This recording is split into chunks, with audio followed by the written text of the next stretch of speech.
इस कहानी की शुरुआत होती है स्पेन की एक जेल से, जहां ढेर सारे नए कैदियों को लाया गया था और इन कैदियों में आंद्रेस नाम का एक बैंकर भी था, जिसे इस जेल में पूरे 8 साल की सजा काटनी थी। अब जेल में आते ही इन सभी कैदियों को एक कमरे में लाया गया और इनके कपड़े उतारकर इनकी अच्छे से तलाशी ली गई। तभी डोमिंगो नाम का एक गार्ड आंद्रेस के पास आया और उसके सूट को 250 यूरोज में खरीदने का ऑफर दिया। लेकिन जब काफी कोशिश के बाद भी आंद्रेस ने अपने सूट को नहीं बेचा तो गुस्से में आकर डोमिंगो ने उसे सोने के लिए गद्दा नहीं दिया। और तो और आंद्रेस को सिर्फ एक बाल्टी पानी मिली जो उसे अगले 3 दिनों तक चलानी थी। अब ऐसे ही दिन गुजरते गए और जेल की गंदगी के चलते आंद्रेस की बॉडी पर कीड़े पड़ गए। अब ये सब देखकर आंद्रेस ने नहाने का फैसला किया, पर इतने कम पानी में ऐसा कर पाना इम्पॉसिबल था। अब एक दिन ब्लैकी नाम का एक कैदी आंद्रेस को खाना देने उसके सेल में पहुंचा और यहाँ आंद्रेस की हालत देखकर उसे उस पर दया आ गई। अब जाते जाते ब्लैकी ने आंद्रेस को कुछ सिगरेट्स दी और उसकी तरफ दोस्ती का हाथ बढ़ाया। अब रात को सिगरेट पीते हुए आंद्रेस इस ख्याल में डूबा था कि क्या वो कभी इस जेल से निकल पाएगा। अब अगले कुछ दिनों में आंद्रेस की हालत और बिगड़ गई और वो पागलों की तरह अपने सेल का दरवाजा पीटने लगा। अब जब जेल के वार्डन मोरिनो को ये बात पता लगी तो उसने गार्ड से कहकर आंद्रेस की खूब खातिरदारी कराई। अब पूरे 3 हफ्तों बाद आंद्रेस को मेन प्रिजन में भेजा गया, जहाँ बाकी सभी कैदियों को रखा गया था। अब जेल में आने के बाद केवल ब्लैकी ने आंद्रेस का स्वागत किया और यहाँ आंद्रेस को पता लगा कि उसे ब्लैकी और पीनो नाम के एक कैदी के साथ अपना कमरा शेयर करना है। अब पीनो इस जेल में काफी मशहूर था क्योंकि उसके पास ढेर सारी किताबें और कुछ फैंसी कपड़े भी थे, जिन्हें वो बाकी कैदियों को भाड़े पर देता है। अब अगले दिन इन कैदियों के परिवार वाले इनसे मिलने पहुंचे और यहाँ आंद्रेस को पूरा यकीन था कि उसकी गर्लफ्रेंड उससे मिलने जरूर आएगी।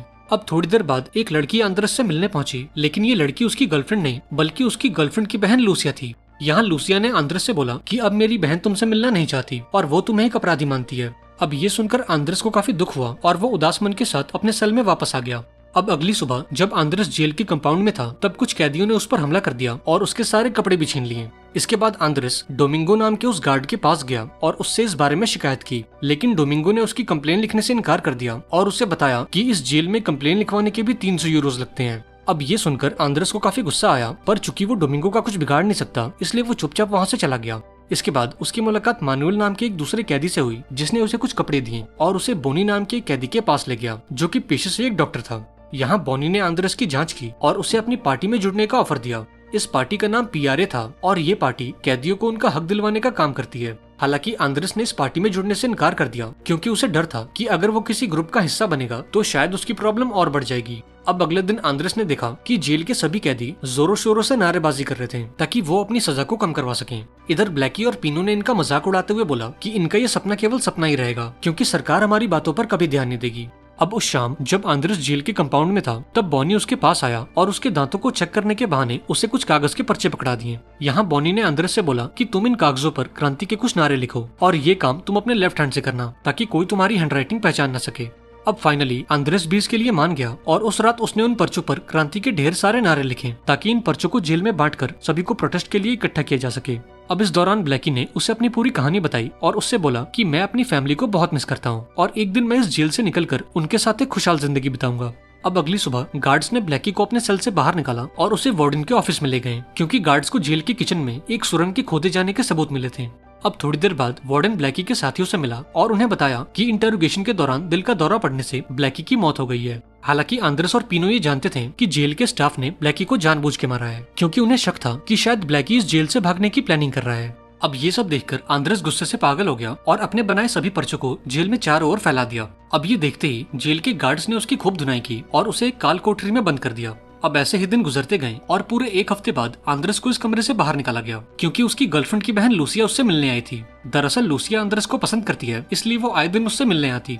अब यहाँ लूसिया ने आंद्रेस को एक न्यूज़पेपर का टुकड़ा दिया जिसमें कैदियों के हकों के बारे में बातें हो रही थी और इससे इतना तो साफ था कि देश का माहौल बदल रहा है। अब अगली सुबह स्पेन के ढेर सारे लोग इस जेल के बाहर पहुंचे और कैदियों के सपोर्ट में धरना देने लगे। इसके साथ ही उन्होंने मुर्गी के पैर में एक खत लिखकर जेल के अंदर फेंक दिया जिसमें कैदियों की सजा को कम करने की बात की गई थी।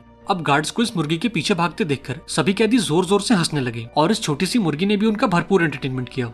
इसके बाद हम पीनो को देखते हैं, जिसे आज तक ये लगता था कि उनका यह प्रोटेस्ट बिल्कुल बेकार है और सरकार कभी भी इनकी बात नहीं मानेगी। पर देश के लोगों का सपोर्ट देखकर पीनो का मन बदल गया और फाइनली उसने भी इस आंदोलन में साथ देने का फैसला किया। अब इस प्रोटेस्ट में जुड़ते ही पीनो अपने ब्लॉक में मौजूद कैंपो नाम के कैदी के पास गया और कैंपो समेत उसके सभी साथियों को अपने ब्लॉक से बाहर निकाल दिया क्योंकि असल में ये लोग वार्डन के जासूस थे। अब ऐसे ही दिन गुजरते गए और देखते ही देखते साल 1977 आ गया जब पूरे स्पेन में इलेक्शंस होने वाले थे और देश की अलग अलग पार्टियां इस इलेक्शन में भाग लेने वाली थी। अब ये सब जानने के बाद पीनो, बॉनी और आंद्रेस जेल के एक खास कैदी से मिलने पहुंचे जिसका नाम मार्बेला था। अब यहाँ पीनो ने मार्बेला से बात की और उसे इस आंदोलन में शामिल होने का ऑफर दिया। हालांकि मार्बेला ने इस पार्टी में जुड़ने से इनकार कर दिया क्योंकि जेल में उसकी जिंदगी आराम से कट रही थी और उसके कमरे में उसकी सुविधा की हर एक चीज मौजूद थी। अब मार्बेला से ना सुनकर पीनो ने उसे एक अंगूठी दिखाई और उसे याद दिलाया कि कैसे इस जेल के गार्ड्स ने उसके बेटे को बड़ी ही बेरहमी से मार डाला था। अब इस अंगूठी को देखकर मार्बेला को काफी दुख हुआ और उसने फैसला किया कि वो इन गार्ड से अपने बेटे की मौत का बदला जरूर लेगा। अब यहाँ मार्बेला ने पीनो और उसके साथियों से हाथ मिला लिया और फिर ये लोग यहाँ से चले गए। वहीं दूसरी ओर हम जेल के गार्ड्स को देखते हैं जिन्होंने पीनो के कमरे को तहस नहस कर दिया और उसकी सारी किताबों को इकट्ठा करके उनमें आग लगा दी।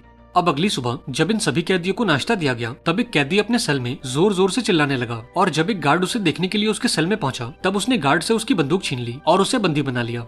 वहीं दूसरी ओर पीनो, बॉनी और आंद्रेस ने जेल के सभी कैदियों को इकट्ठा किया और फिर इन लोगों ने मिलकर इस पूरी जेल को तहस नहस कर दिया। अब बहुत जल्द ये सभी कैदी छत पर आ गए और जोर जोर से क्रांति के नारे लगाने लगे। अब ये देखकर जेल के गार्ड्स ने इन पर रबर की गोलियों से हमला किया, पर इन सब के बावजूद भी इन कैदियों ने अपने आंदोलन को जारी रखा और जेल के बाहर मौजूद ढेर सारे लोगों ने भी इस आंदोलन में उनका पूरा साथ निभाया। अब ये देखकर जेल का वार्डन इन कैदियों की मांगे सुनने को तैयार हो गया और फिर कैदियों की ओर से बॉनी और आंद्रेस जेल के ऑफिसर से बात करने पहुंचे। अब एक लंबी मीटिंग के बाद इन ऑफिसर्स ने कैदियों की सारी शर्तों को मान लिया और इन्हें इस आंदोलन को बंद करने को कहा। अब बॉनी और आंद्रेस भी इसके लिए मान गए और कैदियों से कहकर इस आंदोलन को बंद करवा दिया। लेकिन इसी बीच एक कैदी की नजर उस जज पर गई जिसने इनकी शर्तों को मंजूर किया था। अब यहाँ ये खुलासा होता है कि ये आदमी कोई जज नहीं बल्कि एक दूसरी जेल का वार्डन है। अब इस कैदी ने उस वार्डन को पहचान लिया क्योंकि वो कुछ सालों पहले तक उसी जेल में था। अब यहाँ बॉनी और आंद्रेस को समझ आया कि जेल के वार्डन ने उन्हें धोखा दिया है ताकि वो इस आंदोलन को रोक सके। अब इससे पहले कि ये कैदी कुछ कर पाते जेल के गार्ड्स ने इन पर हमला कर दिया और इन्हें पीट पीट कर अपने अपने सेल्स में बंद कर दिया। अब उस शाम जेल के वार्डन ने बॉनी और आंद्रेस को अपने ऑफिस में बुलाया और उन्हें एक डॉक्यूमेंट पर साइन करने को कहा। इस डॉक्यूमेंट के मुताबिक बॉनी और आंद्रेस को एक दूसरी जेल में शिफ्ट किया जाएगा और फिर 2 सालों बाद उनकी सजा को माफ करके उन्हें जेल से आजाद कर दिया जाएगा। लेकिन अगर इन दोनों ने इस डॉक्यूमेंट पर साइन नहीं किया तो जेल में तोड़फोड़ करने और दंगे भड़काने के जुर्म में इनकी सजा को 10 साल और बढ़ा दिया जाएगा। अब ये ऑफर तो काफी अच्छा था, पर इसके बावजूद भी आंद्रेस ने इस ऑफर को ठुकरा दिया क्योंकि वो अपने साथियों समेत इस आंदोलन से धोखा नहीं कर सकता। अब जब अगली सुबह आंद्रेस की आंख खुली तब उसने बॉनी को देखा जिसे एक दूसरी जेल में शिफ्ट किया जा रहा था और इसका मतलब ये था कि बॉनी ने वार्डन के ऑफर को एक्सेप्ट कर लिया। अब उस रात जब पीनो और आंद्रेस अपने सेल्स में सो रहे थे तब जेल के गार्ड्स उनके पास पहुंचे और इन दोनों को एक गाड़ी में भरकर इन्हें जेल से बाहर ले गए। इसके बाद इन दोनों को बार्सिलोना की एक जेल में लाया गया जो इस देश के सबसे खतरनाक जेलों में से एक थी। अब जेल में आते ही पीनो और आंद्रेस को कुछ इंजेक्शन दिए गए और फिर जेल के गार्ड्स ने उन्हें बहुत ही बुरी तरह से मारा। अब अगले कई दिनों तक गार्ड्स ने पीनो और आंद्रेस को खूब टॉर्चर किया ताकि वो इस आंदोलन को रोक दें। लेकिन इतनी धुनाई के बाद भी पीनो और आंद्रेस ने इस आंदोलन को बंद करने से इनकार कर दिया। अब इस टॉर्चर के चलते इनकी तबीयत काफी बिगड़ गई, इसलिए इन्हें जेल के हॉस्पिटल में एडमिट कर दिया गया। अब यहाँ आंद्रेस ने डॉक्टर को इस जेल में हो रहे टॉर्चर के बारे में बताया और इन दोनों को अपने उस पुराने जेल में भेजने की रिक्वेस्ट की। अब इन दोनों की हालत देखकर इस डॉक्टर को भी उन पर तरस आ गया, इसलिए उसने एक रिपोर्ट बनाकर इन्हें उस पुरानी जेल में ट्रांसफर कर दिया। अब जब पीनो और आंद्रेस अपने इस पुराने जेल में पहुंचे तो उनके बाकी साथियों ने हीरोज की तरह उनका स्वागत किया।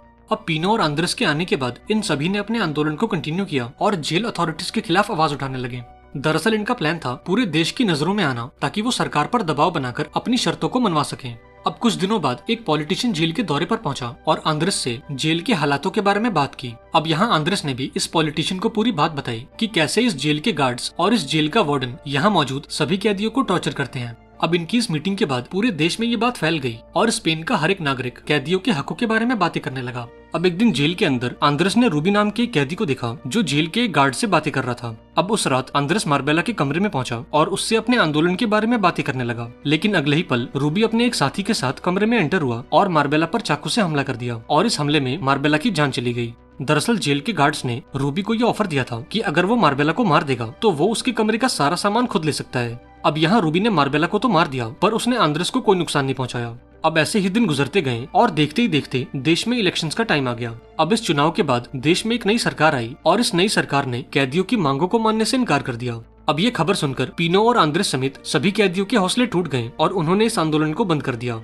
अब यहाँ आंद्रेस को तो यही लग रहा था कि उसकी पूरी जिंदगी इसी जेल में कटेगी और वो इस जेल से कभी आजाद नहीं होगा। अब आंद्रेस को उदास देखकर पीनो ने उसे एक दूसरे प्लान के बारे में बताया और उसे जेल की एक पुरानी लिफ्ट तक ले गए। अब इस लिफ्ट से होते हुए ये दोनों एक बेसमेंट तक पहुंचे और यहाँ पीनो ने आंद्रेस से कहा कि अगर वो इस बेसमेंट में एक सुरंग खोदें तो वो नाले के रास्ते से होते हुए इस जेल से भाग सकते हैं। लेकिन इस काम को करने के लिए इनके पास केवल 3 हफ्तों का समय था क्योंकि 3 हफ्ते बाद इस जेल में रेनोवेशन का काम शुरू हो जाएगा और फिर ये हमेशा हमेशा के लिए इस जेल में कैद हो जाएंगे। अब यहाँ आंद्रेस को ये डर था कि खुदाई की आवाजों को सुनकर गार्ड्स इन्हें पकड़ न ले। इस पर पीनो ने उसे बताया कि वो जेल के बाकी कैदियों को इस जगह के बाहर फुटबॉल खेलने को कहेगा ताकि गार्ड्स को खुदाई का शोर सुनाई न दे। अब बहुत जल्द पीनो और आंद्रेस ने अपना काम शुरू कर दिया और जेल के बेसमेंट में एक सुरंग खोदने लगे। लेकिन फिर एक दिन रूबी और उसका एक साथी न जाने कहां से इस बेसमेंट में आ गए और पीनो और आंद्रेस को सुरंग खोदते हुए देख लिया। अब यहाँ इनके पास कोई और चारा नहीं था, इसलिए इन लोगों ने रूबी और उसके साथी को भी अपने प्लान में शामिल कर लिया।